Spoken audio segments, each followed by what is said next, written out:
na bonun thusim ta ngai din khan lem kit ve tuni jong thusim khat na ngai kin tin tula hi kadam moen bu sin ha ten ei bol chai nei le ko jong om thei bi se pun jong le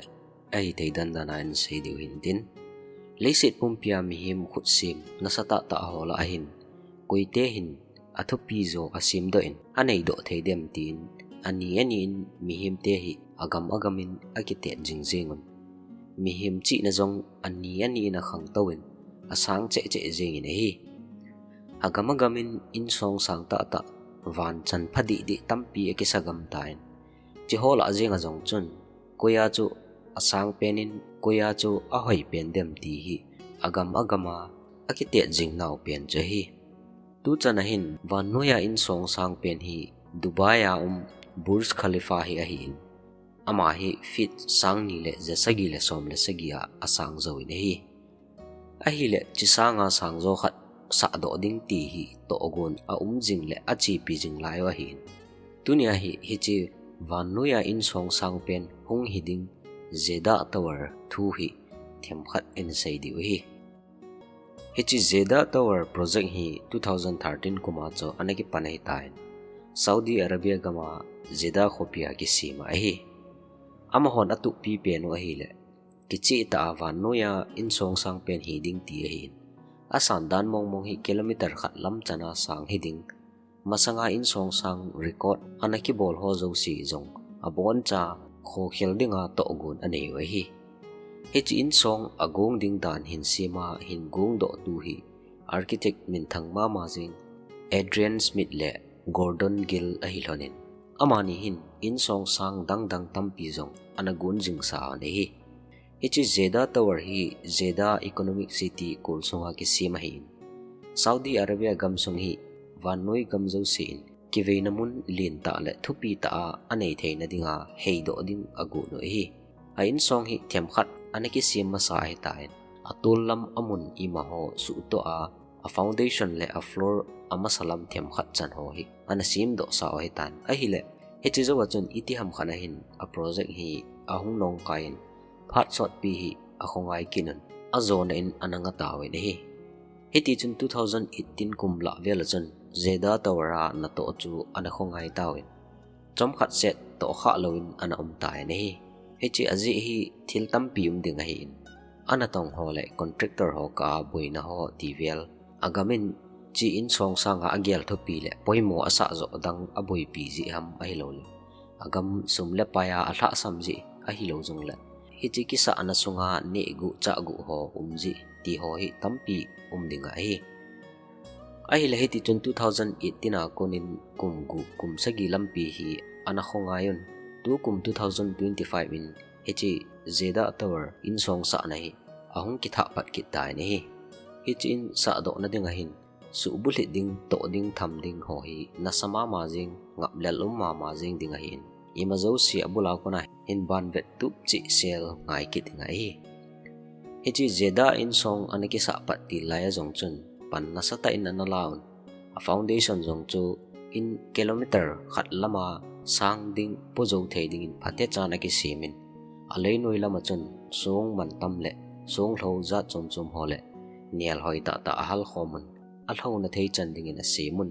a in chu abona akisa zo ting jong le ima buina lowa apu zo thei na ding in leiko lin ta layon asonga chun thi le concrete asun denun kamcha thei dan in a kamcha benu ne hi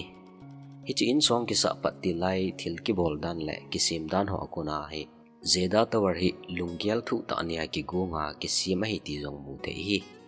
ti chun alei si chan chunga ko na chun a inding ho chu aban in ahung ki kol to pen 2017 chan chun indan I chan ham pi chu ana zo su ta we ne hi a hin la akum ki 2018 a chun ana to chu ana khongai ta wen anei tu ahung ki khel tain contractor ho jong ki khel ke tai na hi le national investigation in hi chi Insong ki sa na ding ha sumle pai a chin ho zo si chu chom khana ding ana kha pi ta we ne hi je chun ana tong ho jong anu adaw ki bangin anga o ngai tain a Insong chula akim khat cha jong ki zo su nai lo bo a hina lai ne hi chi din muna chon mi hon alung gel cho hi le chi Insong wang hi avelin ki zomin tin kisado tapun te ti hi ahile wang phanum ta in 2023 kumin hichi JEDAH Tower sa na dinga sumle pai ho ahin sutu kit thei tawen hiti chun 2025 kumbul lang zema ko na chun hichi Insong sang sa na kin chu anaki pan kit ta ni hi JEDAH Tower hin sim do tu JEDAH Economic Company in thupun ananayun ana confirm mo chu ahile hichi in sa na to hi official ta in January 2025 in anaki pantai tin phundo na ananayun hi hiti chun anatong mi ho ahong kinung le kit kamun anato namun che wa dingin pan alaun April ha ki chai kun lam vel chun a Insong chu asong som gup le gup chan anaphatau e tin thulut akimu ni hi chutia cha chi zom pe wa hi le 2025 kum ki chai lam le a floor zakhat na lam chan be ho zo so te ding ti hi to guna nei we hi heti chun contractor ho jong mi tha ai tawen na to dan phat ki sim ho jong chu atha ai tain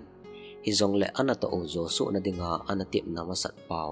2028 a hi a Insong apum pia zo so te ding ti a hin hi chi tabang chana hin a hin zo so na diu em ti hi mi hon a het nom khana cho a hi kini na hi Insong kilometer khat lama sang hin sa do ding ki ti hi mai na sana ha san na le technical lama challenging ma mai ding a hin buina za chom jong a hin tu pe di wa hi head by painting ga ki sele ama sa penin a foundation le a leitul condition mai jong hi nasata sim phana sim hoi ngai ai hi aji chu agam le sin hi leita tam na hi lo ji chen engineer so chen lei ku thu ta alaiwa asonga chu concrete asunwa concrete pe ho jong aphah wa a leitula chu thilgi ima ho akitha le akidob le ting ho le phate ke cha pu zo na dinga hi kam cha thei chana akam cha o hi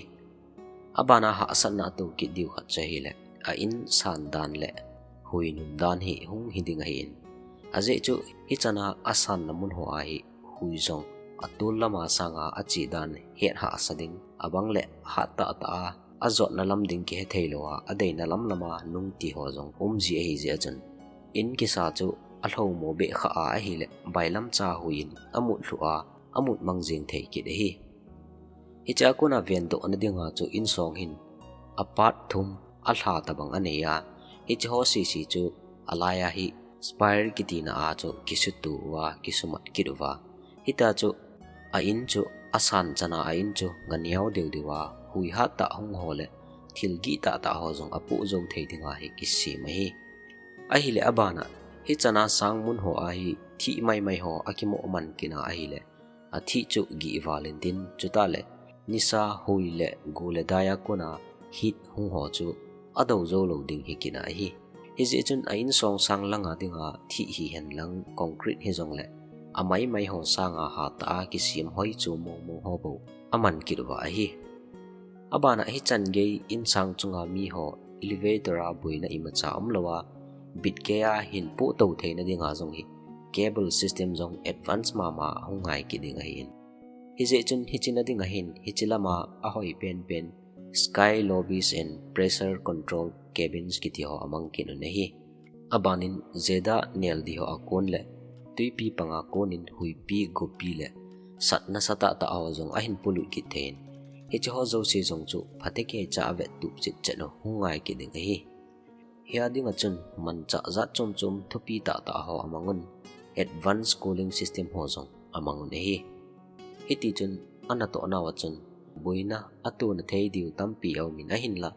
buina zo si chun asu hlap na ding anei chi hina en hi jong le hi chi asu hlap na ding kisim ho chu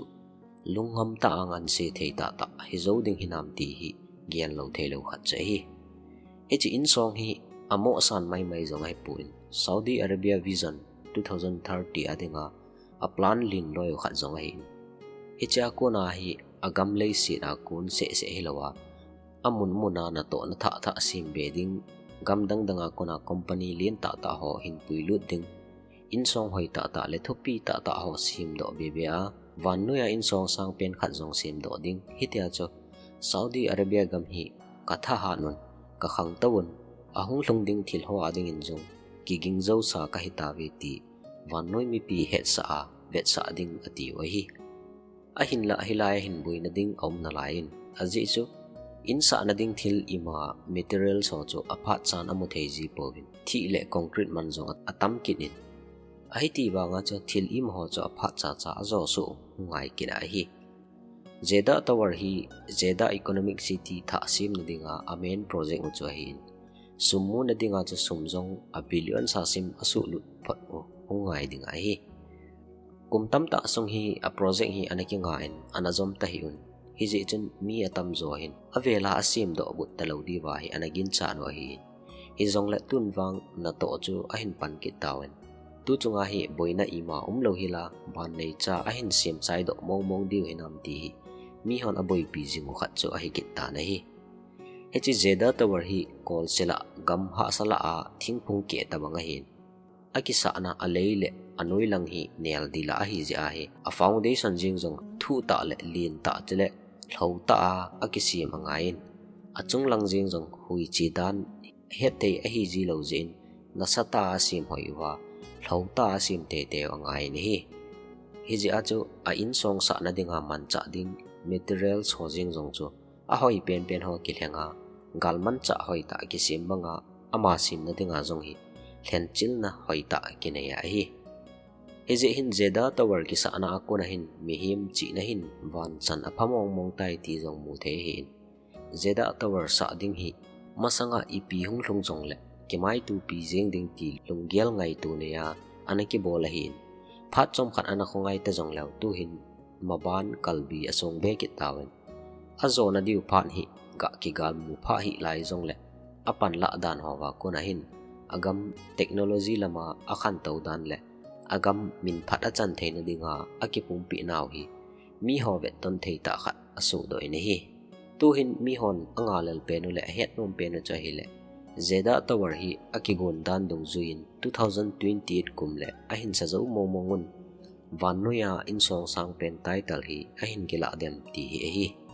tun he cha hin JEDAH Tower thua latest verified fake so neu cha chom lama he thei ding ga ta lang kin utin